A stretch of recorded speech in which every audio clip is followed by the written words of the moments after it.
सन 1324 को एक बादशाह जो 60,000 लोगों को लिए माली से मक्का रवाना हुआ। इस लश्कर में सिपाही, शहरी और 12,000 गुलाम थे और इस लश्कर में 100 से ज़ायद ऊँट और घोड़े थे और उन पे लोड किया गया था 1800 टन सोना। और ये सोना बादशाह रास्ते में बांटता गया और कहा जाता है कि इजिप्ट में इस बादशाह ने इतना सोना बांटा कि वहाँ रातों रात सोने की कीमत गिर गई। मक्का पहुँचते ही वहाँ भी ये बादशाह लोगों में सोना तकसीम करता रहा और वो बादशाह था मंसा मूसा, जो कि दुनिया का अमीर तरीन इंसान था। इसके आगे आज के बिलियनियर कोई वैल्यू नहीं रखते। मूसा का जन्म माली में हुआ और इसका ताल्लुक शाही ख़ानदान से था। माली में बादशाह को मंसा कहा जाता है, इसीलिए इसका नाम था मंसा मूसा।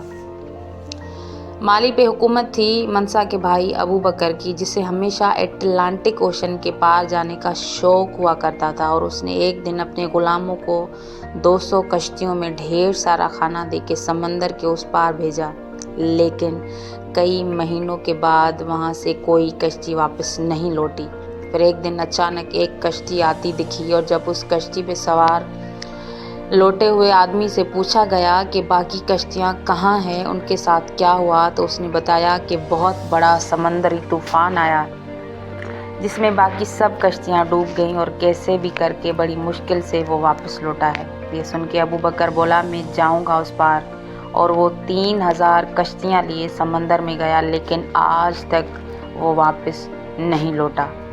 और इसके बाद अबू बकर की हुकूमत मूसा को दी गई और मूसा की हुकूमत में वहाँ के लोग बेहद खुशहाल थे और मूसा की सखावत भी पूरी दुनिया में मशहूर थी। माली में आसपास के इलाकों में से सोने और नमक की खानें हुआ करती थीं, जिनमें से आज तक सोना और नमक मिलता है और मूसा की अमीरी का राज भी इन्हीं दोनों चीज़ों की ट्रेड है।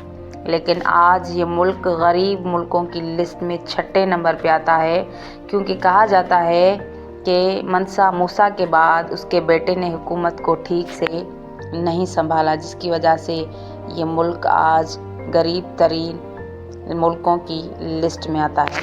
अगर आपको मेरी ये वीडियो अच्छी लगी है तो मेरे YouTube चैनल को सब्सक्राइब करना ना भूलें। आपकी सपोर्ट की मुंतज़िर हूँ मैं।